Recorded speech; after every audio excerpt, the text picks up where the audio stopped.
Corona वृत्तविशेष.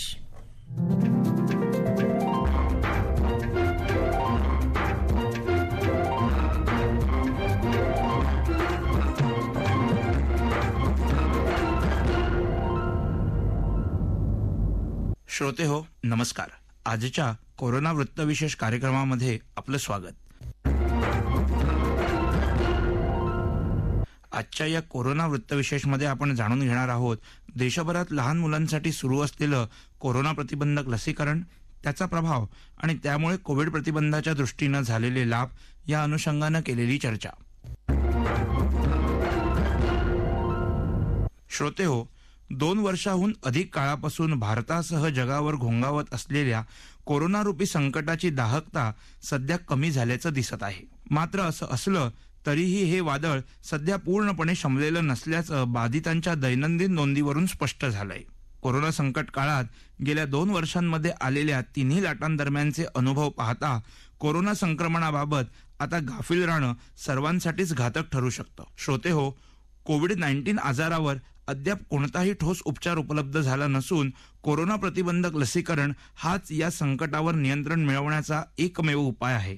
यामुळे कोरोनाची साखळी तोडण्यासाठी किंवा आगामी संकट काळात पुन्हा उभं राहण्यासाठी किंवा त्यावर मात करण्यासाठी देशातील सर्व नागरिकांचं कोरोना प्रतिबंधक लसीकरण होणं आवश्यक आहे.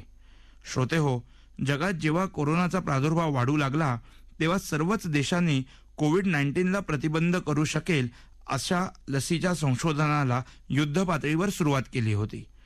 भारतात देखील कोविडच्या लसीच्या संशोधनाला अखेर देशात 16 जानेवारी 2021 रोजी कोरोना प्रतिबंधक लसीकरणाच्या सर्वात मोठ्या लसीकरण मोहिमेला सुरुवात झाली. त्यानंतर आजपर्यंत म्हणजेच 1.25 वर्षानंतर भारतातल्या नागरिकांना कोरोना प्रतिबंधक लसीच्या 188,89,90,935 मात्रा देण्यात यश मिळालं आहे. गेल्या 2 वर्षातल्या कोरोनाच्या तिन्ही लाटांदरम्यान आलेला अनुभव आणि तज्ज्ञ लोकांकडून लहान मुलांना संसर्गाचा वर्तवण्यात येणारा धोका पाहता देशातल्या 18 वर्षांखालील मुलांच्या लसीकरणाला प्राधान्य देणं गरजेचं होतं. त्याच पार्श्वभूमीवर केंद्र सरकारच्या वतीनं 3 जानेवारी 2022 पासून 15 ते 18 वर्ष, 16 मार्च 2022 पासून 12 ते 14 वर्ष आणि त्यानंतर 6 ते 12 वर्ष वयोगटातल्या मुलांचं लसीकरण युद्ध पातळीवरती सुरू करण्यात आलं. यासोबतच लसीच्या दोन्ही मात्रा घेतलेल्या पात्र नागरिकांनाही लसीची वर्धक मात्रा दिली जात आहे. तज्ज्ञांच्या निरीक्षणानुसार लहान मुलांची रोगप्रतिकारक शक्ती जास्त असल्यानं कोरोना संसर्गाचा त्यांना सर्वात कमी फटका बसला. मात्र त्यानंतर मुलांना कोरोनाचा संसर्ग होण्याचा सर्वाधिक धोका वर्तवण्यात आल्यानं भारतासह जगभरात लहान मुलांच्या लसीकरणाला प्राधान्य देण्यात आलं.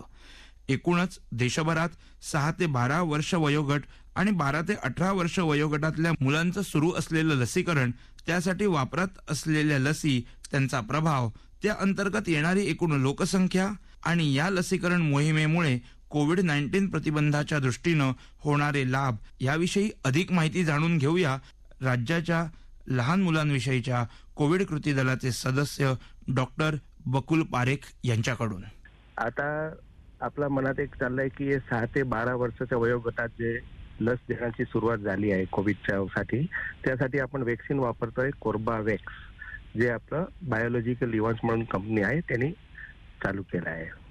आता हे कोर्बावॅक्स जे आहे व्हॅक्सिन, त्याची इफेक्ट बरीचसे चांगले आणि सेफ व्हॅक्सिन आहे. आणि आता हे बाळांमध्ये व्हॅक्सिन द्यायची सुरुवात का केली गव्हर्नमेंटनी, त्याचं कारण एकच आहे की आता आपला 18 वर्षाच्या वयोगटात ऑलमोस्ट 95% लोकांना फर्स्ट डोस दिला आहे आणि ऑलमोस्ट 60% लोकांना आपण 2 डोस देऊन झाले आहेत.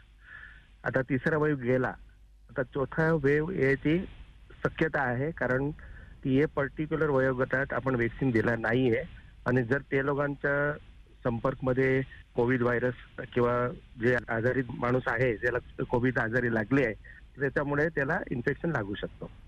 तर ते अटकवायला हे व्हॅक्सिन देणं इम्पॉर्टंट आहे. आता लोकांच्या मनात आहे की बाळांमध्ये एवढी काही सिरियस कोविडचे आजारी होत नाही, किंवा बरेच लोकांच्या मनात असं पण आहे की कोविड आता आजारी गेली ऑलमोस्ट किंवा कमजोर पडली आहे, म्हणजे खरोखर व्हॅक्सिन घ्यायची गरज नाहीये आणि त्यामुळे एक हेजिटन्सी झाली आहे.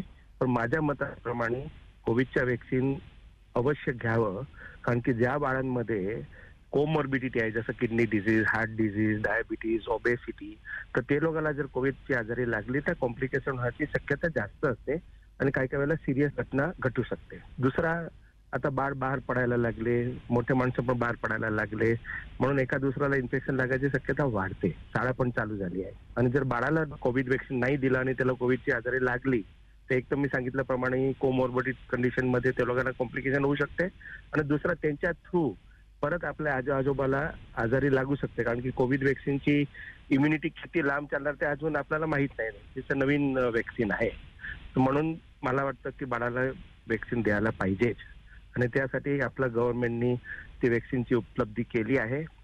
कोवावॅक्स आणि कोर्बावॅक्स.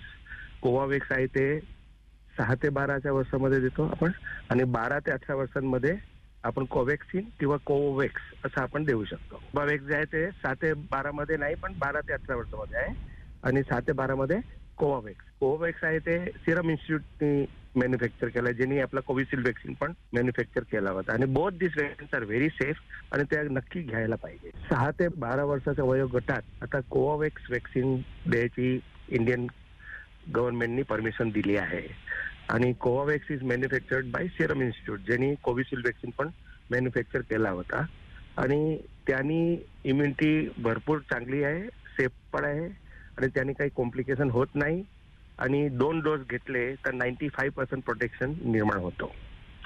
आणि 12 ते 18 वर्षावयामध्ये कोर्बावॅक्स, जे आपलं बायोलॉजिकल इव्हान्स BE कंपनीने मॅन्युफॅक्चर केला आहे आणि तो वॅक्सिन पण एकदम सेफ आहे आणि त्याच्या पण 2 डोस आहे 1 महिन्याच्या अंतरात आणि त्याच्यामध्ये पण इम्युनिटी 2 डोस घेतल्यानंतर 95% वर बाळाला मिळते.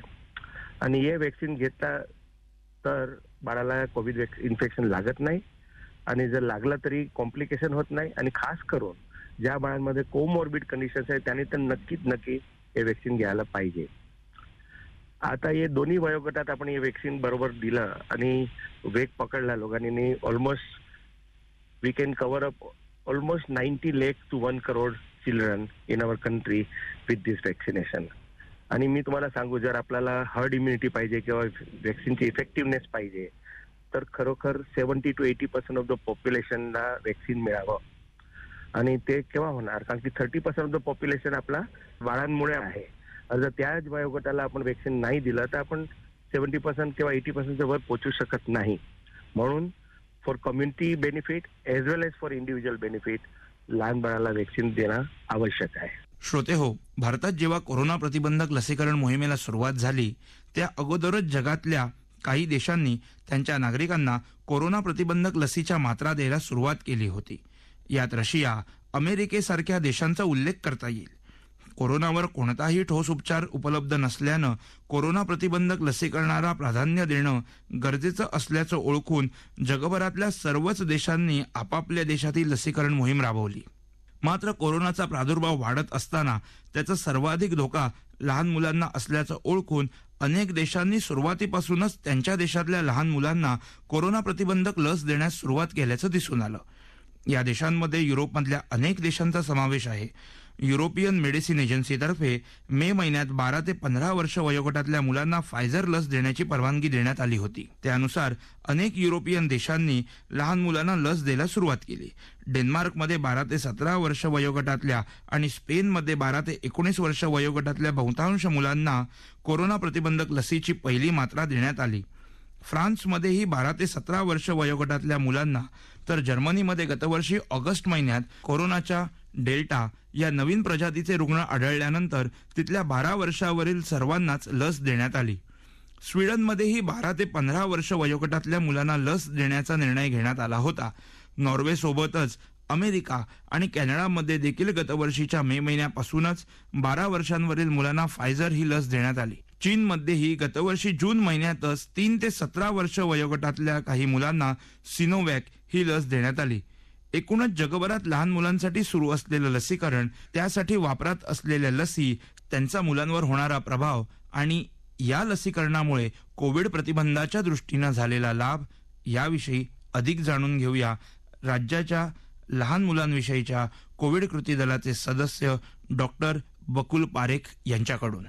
आता आपण दुनियाच्या बघितलं म्हणजे दुनियामध्ये काय चाललं तर foreign countries like USA, Britain, European countries त्याच्यामध्ये फायझरचा डोस देतात आणि फायझरच्या वॅक्सिन जे आहे ते कोणतीही वयोगट म्हणजे 6 वर्षापासून कोणालाही आपण सेमच डोस देतो. एडल्ट मध्ये पण तेच, 6 ते 12 मध्ये पण आहेत आणि 12 ते 18 मध्ये पण तेच.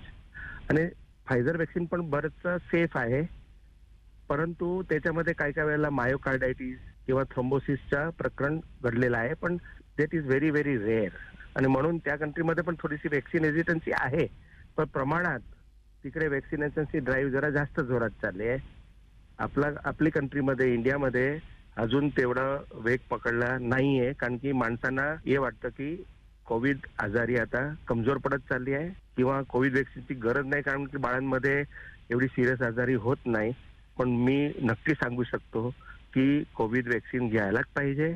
त्याने बाळाला पण फायदा होतो आणि बाळांमुळे बाकी लोकांना पण आजारी लागू शकत नाही किंवा इन्फेक्शन लागू शकत नाही. सगळ्यांकडे माझी विनंती आहे, नम्रपणे मी सांगतो की प्लीज कोविड वॅक्सिन घ्या, कारण की पुढे 4था वेव्ह 5वा वेव्ह केव्हा येणार केव्हा नाही येणार हे अजून कोणाला माहीत नाहीये. श्रोते हो, आज कोरोनाचा प्रादुर्भाव कमी झाल्यानं सर्वत्र जनजीवन पूर्ववत झाल्याचं दिसून येत आहे. मात्र जगातल्या कोरोना स्थितीच्या बदलत्या चित्राकडे पाहता सर्वांनी आतापासूनच सावध राहणं आणि भविष्यात संकट पुन्हा उभं राहिलंच तर त्याला रोखण्यासाठी सरकारनं सांगितलेल्या त्रिसूत्रीचं नागरिकांनी काटेकोरपणे पालन करणं आज अत्यंत आवश्यक बनलं आहे. याबरोबरच आजचा कोरोना वृत्तविशेष हा कार्यक्रम संपला.